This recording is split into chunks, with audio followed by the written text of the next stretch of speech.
So I come into work, it's about 9:30, 10 o'clock on a Tuesday night for Knifemaking Tuesday to film a little video, and I come into the KERN dropping tools. This is the first time it's ever happened in the 5 years we've been here.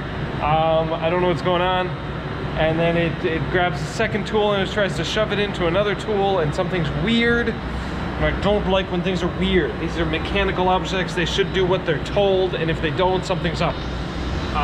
So I don't know what's going on right now, but anyway, so I'm testing the gripper, testing the fit, testing whatever. I'm noticing the grippers are a little worn out. Maybe I've got a picture we can put in there. Maybe they need to be replaced. Maybe there's an adjustment, although I don't see one. I don't know, I'm just playing around. So bunch of testing, bunch of fiddling. I don't have a solution, so I'm just gonna send it and see what happens. Keep running the program, we'll see if it messes up. GoPro is inside, we'll see what happens.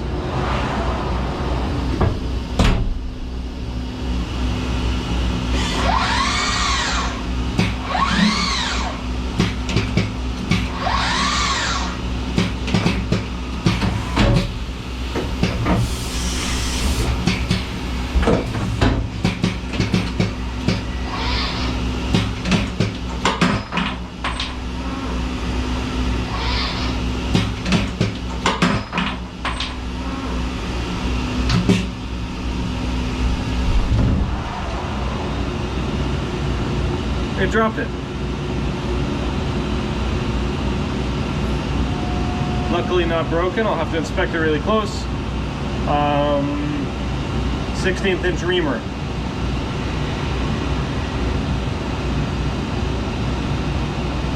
What the heck? I don't know if you've got that angle.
Pretty cool, eh?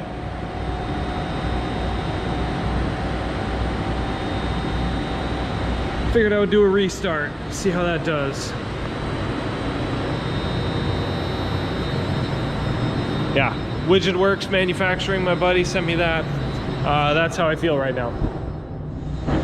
My biggest worry is dropping that probe. That's $4,000 or whatever it is for a new probe.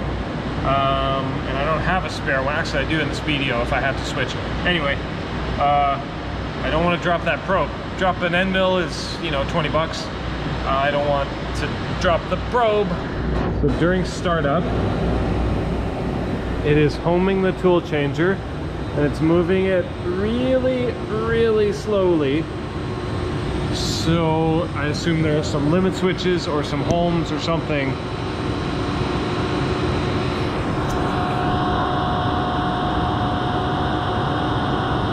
There we go. And maybe rehoming it is the answer. I don't know.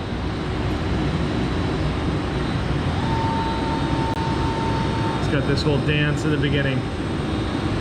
Maybe that's it. I think I'm just gonna send it, see what she does. There's a chance I might have found something. Okay, so this whole gantry arm thingy, I can push it and I can move it. And I'm pretty sure this is a belt that loops around the pulley and goes around that side. or something, because as I move it, the belt moves with it. And I don't know if I can zoom in close enough on this. There is a pretty worn out section, and it's really gummy and weird here.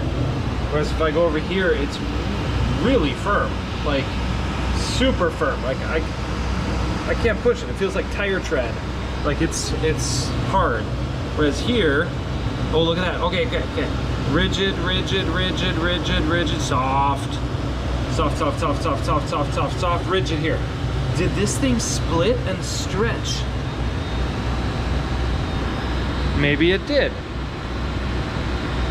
That would cause left to right to be inaccurate. But it's putting the probe away fine. I don't know, it's something. So lately, Eric and Angelo and I have been talking a lot about videos and about what you guys want, and they both kind of told me people just like to see John struggle and try to solve problems. Well, here's what you get. It is 11 o'clock. Hopefully I can get some real stuff done tonight, not just this stuff. I don't know. Side note, when you have a shop with floors this clean, the guys sweep them every single day, keep them very nice. Sometimes you just gotta lay down on the floor. I doubt I'll be able to get this on camera, but as I push this thing side to side, I can literally see the belt like struggling to keep up. It kind of oscillates.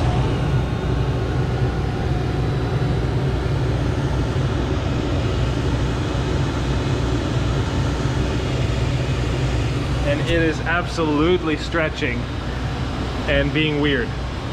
There's something there. Also, the KERN has this really cool LED sensor here that has like an LED and then a receiver sensor.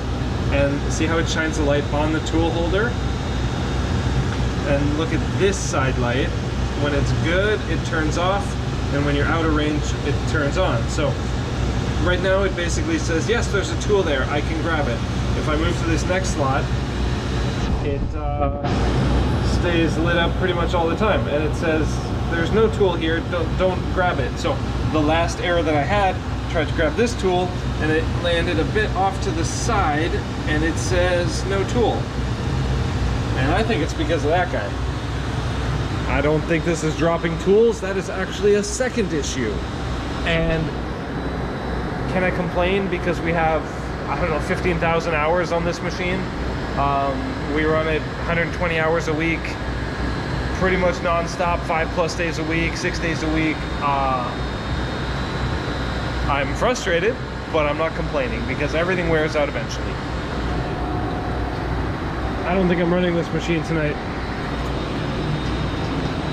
Here's what I'm gonna do. I'm gonna call tool 1, and I'm putting the probe away. And they put it away.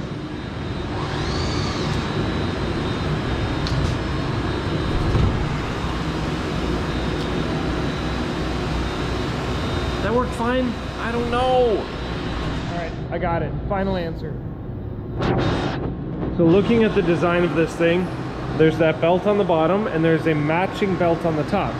And the motor is there, and there's this metal shaft that runs down that connects the top belt, or the top belt to the bottom belt, so that they both traverse at the same rate. Now, my thinking is this top belt is in pristine, beautiful condition. Obviously that one gets dripped on a lot more. And as I just tried to call that tool on the very bottom, I doubt you'll be able to see it, but we are off at like a 5-degree angle right now, meaning the top side is aligning perfect, which is nice because the probe is there, but the bottom side is kicked off to the side, so when it's trying to grab here, the gantry is actually over here, and it's just not working. So like I was saying before, it's trying to grab this tool, but it's off center to the left.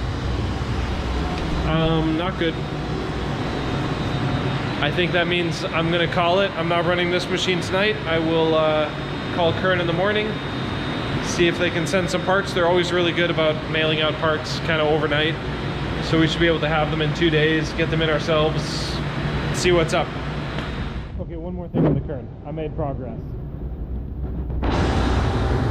I was able to pull out this part of the belt, and as you can see, she hooped. And look at this section right here. Yoink, yoink, stretch, stretch, stretch. It is not holding. So it is just a timing belt, or a tooth gates belt, something, I don't know. I don't see any part numbers, but I'm sure either KERN can tell us or we can figure it out, and I bet you we can get this locally. We just need a certain length, and they're clearly kind of set screwed in here, and they're kind of self-tensioning the way they mount into here. So this is very doable, very, very doable.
Measured it, you cut them all, and ended up being this much longer. I don't know where we got the number. Like, then we laid them out both together, and we were like, okay, we literally laid them out together, and we're like, this is where it should be. And you go in and it's way further. What the fuck is going on? So that obviously stretched out. Yeah. And so what we did was we got it, pulled it taut, and then saw where it was, cut it, and then put it in a little bit longer. We kept putting it in until you had to tighten it to get the belt to tighten. So you hand fit it pretty much. Yeah. Yep. So, Tight, right? fun job, right? Yeah, it's, I mean, it wasn't hard, just really, this thing was filled with coolant, just kind of got in there over the years, right? And it pulls it in, so inside the back channel was just like totally gunked up, all the gears. So the belt makes a loop all the way around, the back channel is sealed from the environment, like, exactly. But any oil that comes in with the belt just stays back there. That bearing, which is open to the elements, all the other ones are capped, but one is open for the connection.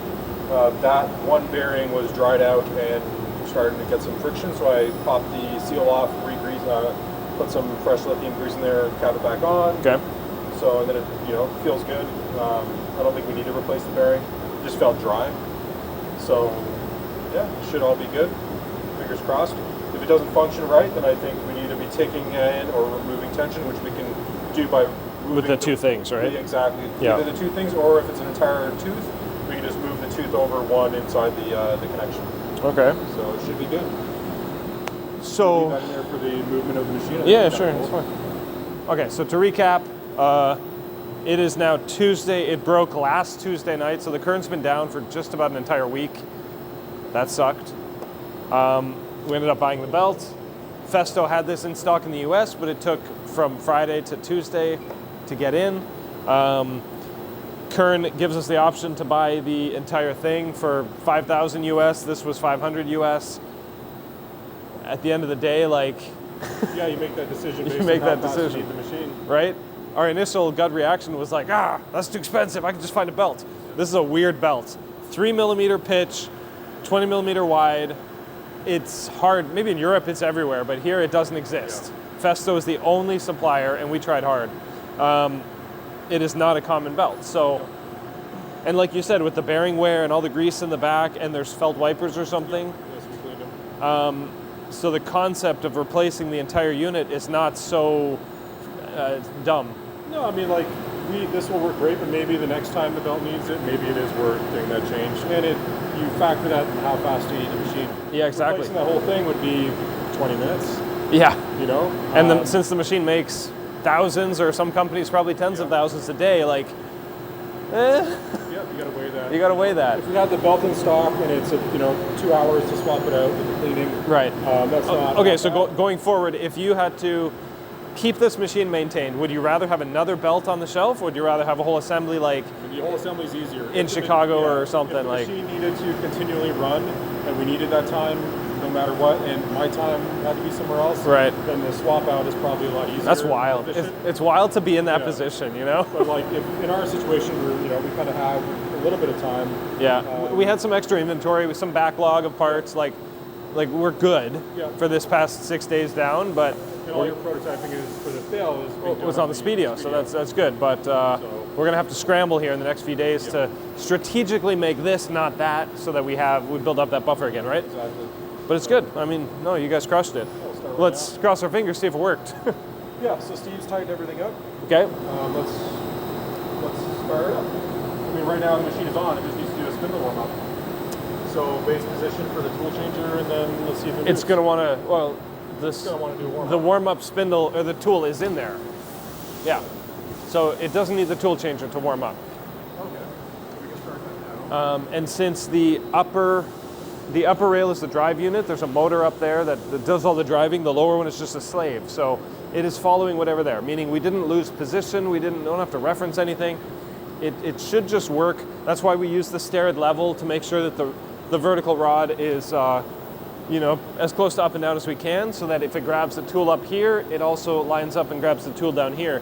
There's an LED on there that knows if it's hitting the tool or not. And there's a bit of buffer, so I think we're probably good. So we'll see.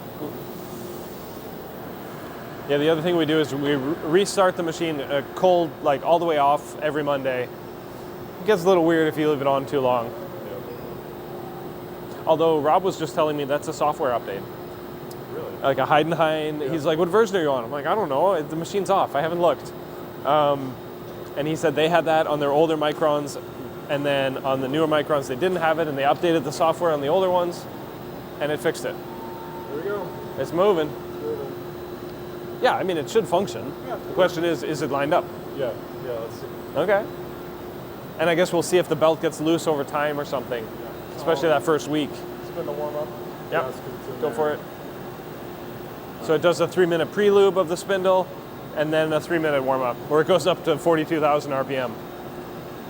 It dropped this tool, and then it dropped this tool, and then I noticed the belt broke, and it would not pick up this tool. Okay. So these are the extremes. Yeah, exactly. So I think if we go to that one, and then go up to like some broken tool up here, that one's broken. Some you don't care about. Yeah, that one, and then we can grab an arbitrary one in the middle, and then we should be good to start. I think it'll work.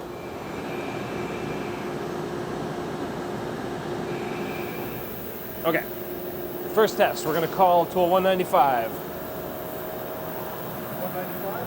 Yeah. Ready?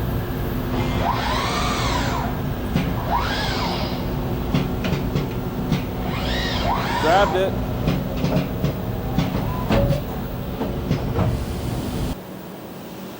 Oh yeah. Weird, the machine's being weird. That's gonna put that one away at the top. Did you actually restart the machine just now? There was like a really laggy. I've seen that laggy tool change. Restart the machine. So it just needs a restart, yeah. But it did it. So It did it. What was the other one? The broken one. 3.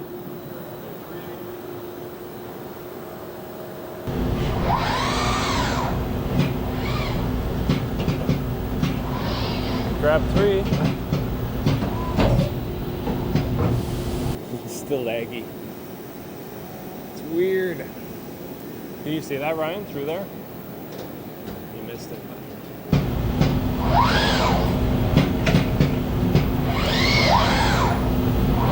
Seems happy. So we've seen this before every now and then, where it pauses, lifts, moves, and goes. And machining works fine. Like, there's no lags in actual machining. It's just the tool change has this weird delay. And it adds many seconds to every tool change. But then you restart the machine and it totally goes away. I don't know what's going on, but it is normally not a problem if we restart the machine every Monday.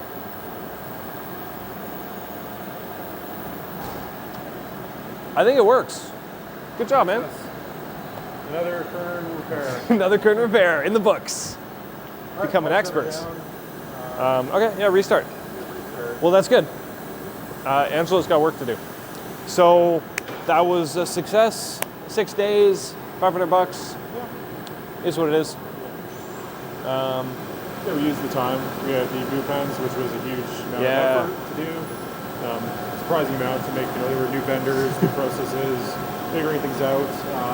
You were doing a lot of fuel development. Fiel made a lot of development. Every other machine kept busy. Everybody had enough work. I think the guys in the front are getting a little antsy now. They're getting low on or out of one part. So that'll be the first part we make here, and then good to go. So, all right, KERN fixed. Whew. Crisis averted. All right, man. See you next time.